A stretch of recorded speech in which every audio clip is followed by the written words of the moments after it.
Today's our topic is calculus. Calculus only depends on algebra and trigonometry.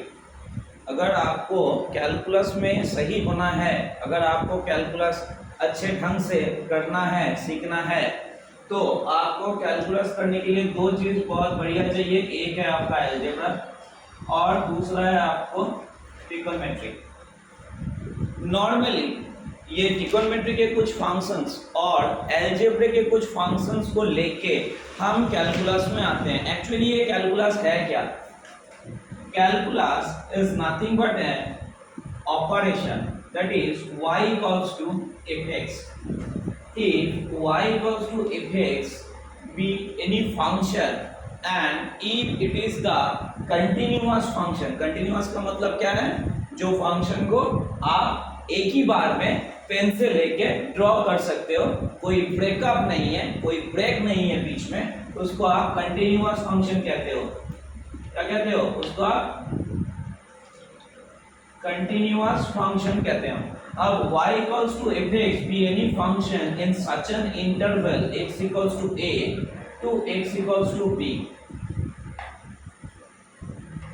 If y equals to fx be any continuous function in between an interval x equals to a to x equals to b, then there exists at least one point. Then there exists at least one point C such that f dash c equals to 0.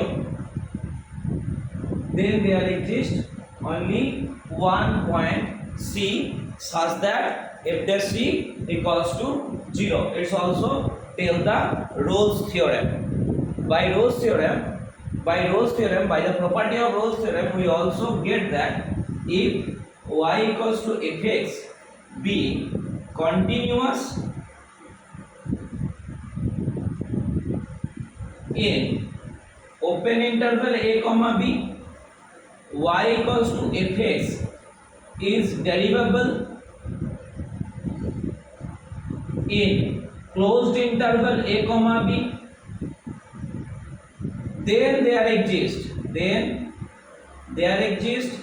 at least one point C in open interval a comma b such that f dash c equals to 0. That is the statement of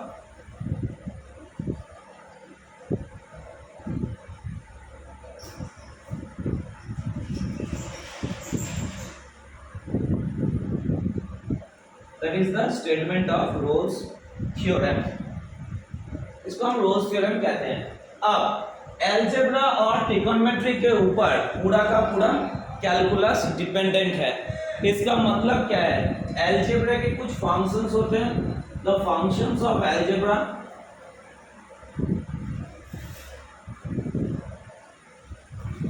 and trigonometry. The functions of algebra and trigonometry must involve in our chapter of calculus, such as calculus has two parts. Calculus has two parts. First one is differentiation and another is integration. First one is differentiation and another one is integration. Save नहीं किया? चल रहा है? Okay. तो first one is differentiation and another one is integration. Differentiation only denotes by the sign of ddx. By the sign of ddx. Ddx only denotes the function of differentiation. So, what is the meaning of ddx? ddx means ddx be an operator only. ddx means ddx be an operator only up to class 10. Operator means up to class 10 operator means plus, minus, into, divide. Those are called the operator.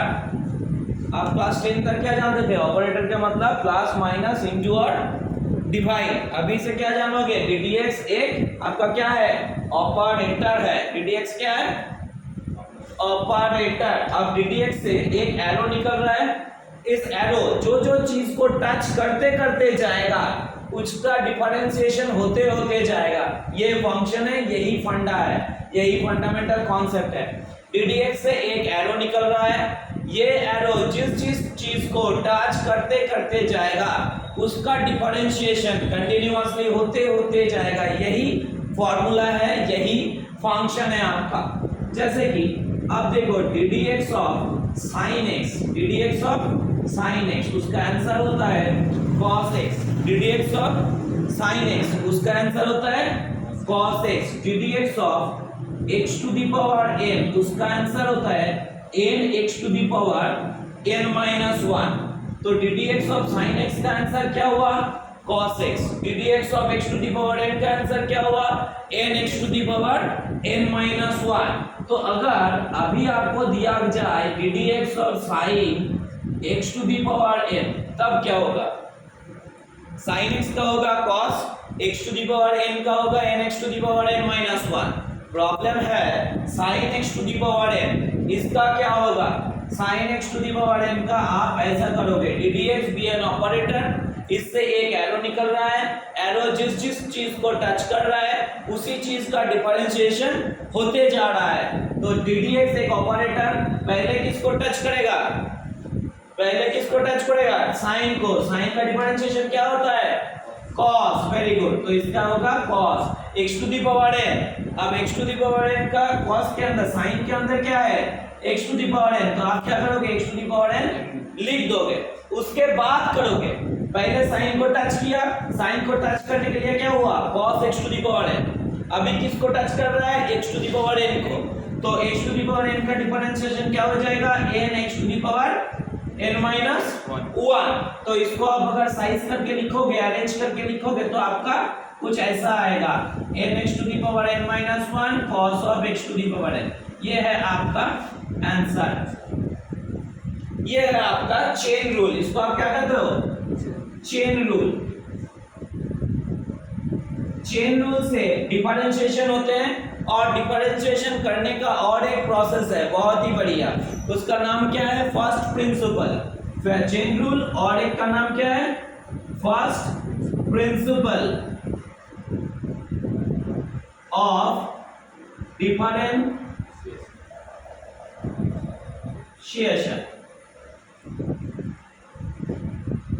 First principle of differentiation. तो chain rule यही है, इसके बाद chain rule आगे कुछ नहीं है। Subsidiary method में हम लोग सभी चेन रूल का सॉल्व करेंगे, यही सबसे बढ़िया प्रोसेस है, उसके ऊपर बढ़िया प्रोसेस भी कुछ नहीं है, वो एरो डिनोशन मेथड, एरो डिनोशन मेथड। इसके बाद देखो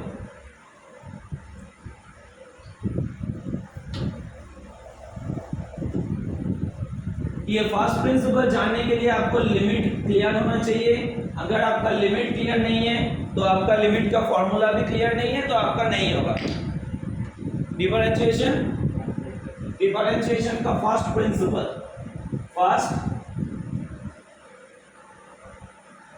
प्रिंसिपल, जैसे कि ddx ऑफ sin x आपको ये दिया गया, और क्वेश्चन में आपको क्या बोला जाएगा, क्वेश्चन में आपको ये बोला जाएगा कि फर्स्ट प्रिंसिपल से इसका वैल्यू निकालो, फर्स्ट प्रिंसिपल से इसका वैल्यू निकालो। तो क्या करोगे, फर्स्ट प्रिंसिपल से वैल्यू निकालने के लिए आप ये करोगे, फर्स्ट प्रिंसिपल का पहले फॉर्मूला क्या है जानना है।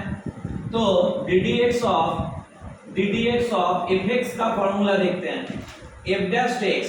तो एक बार डिफरेंशिएशन को आप कैसे लिखते हो, डैश देखिए, f का डिफरेंशिएशन लिखने के लिए आप कैसे लिखोगे, f डैश x। उसके बाद वो f डैश x का मतलब क्या है, ddx of fx, ddx of fx। तो ddx ऑफ fx का फॉर्मूला देखो, limit h tending to 0 f of x plus h minus fx by h।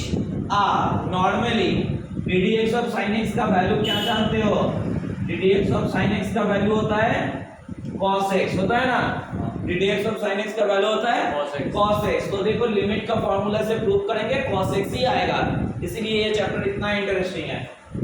तो लिमिट h टेंडिंग टू 0, आपके x के जगह क्या है, आपका x के जगह क्या है, fx के जगह sin x है, fx के जगह क्या है आपका sin x है। तो f of x plus h, तो आप क्या लिखोगे sin of x plus h minus sin x by h, limit h tending to 0, sin c minus sin d, sin c minus sin d।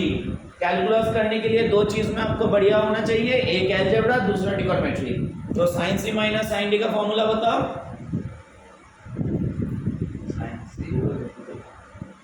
sin c मतलब sin d, sin c minus sin d, 2 cos c plus d by 2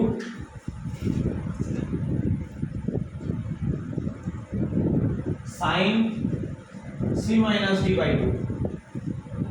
तो आपका formula क्या है, 2 sin c plus d by 2 cos c plus d by 2, मतलब x plus h plus x by 2 sin x plus h minus x by 2 by h, limit h tending to 0 to cos x plus h by 2 sin h by 2 whole divided by h। अब देखो ये 2 ऊपर में है numerator, या numerator 2 is direct, so 2 come to the denominator and it has written h by 2, limit h tending to 0 sin h by 2 by h by 2। अगर आप लोग लिमिट का फॉर्मूला देखोगे तो देखोगे ये आपका आंसर, इसका यहां से लेके यहां का आंसर आपका क्या है 1, और यहाँ पे फिर से और एक लिमिट लोगे h tending to 0 cos of x plus h by 2। तो इसका आंसर आपका क्या आ गया 1 into, आप h के जगह क्या बिठाओगे 0, h के जगह क्या बैठेगा 0, तो cos of x plus 0 by 2, तो आपका जो आंसर था cos x वो आ गया।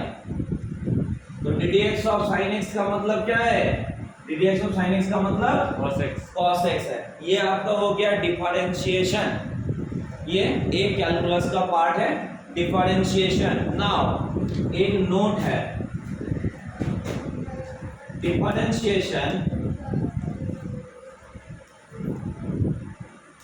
And integration both are vice versa process to each other।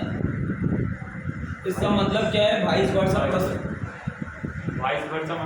Vice versa मतलब यह है कि डिफरेंशिएशन का क्वेश्चन इंटीग्रेशन का आंसर, इंटीग्रेशन का क्वेश्चन डिफरेंशिएशन का आंसर, यह होता है वाइस वर्सा। डिफरेंशिएशन का क्वेश्चन इंटीग्रेशन का आंसर, इंटीग्रेशन का क्वेश्चन डिफरेंशिएशन में आंसर, यह होता है वाइस वर्सा का मतलब। और एक नोट्स है और एक ट्रिक्स है, ये ट्रिक सबको याद रखना चाहिए। डिफरेंशिएशन में अगर क्वेश्चन में सी आया, if C will come in question of differentiation, if C will come in differentiation, question of differentiation, then minus is present in the answer, then minus is present in the answer।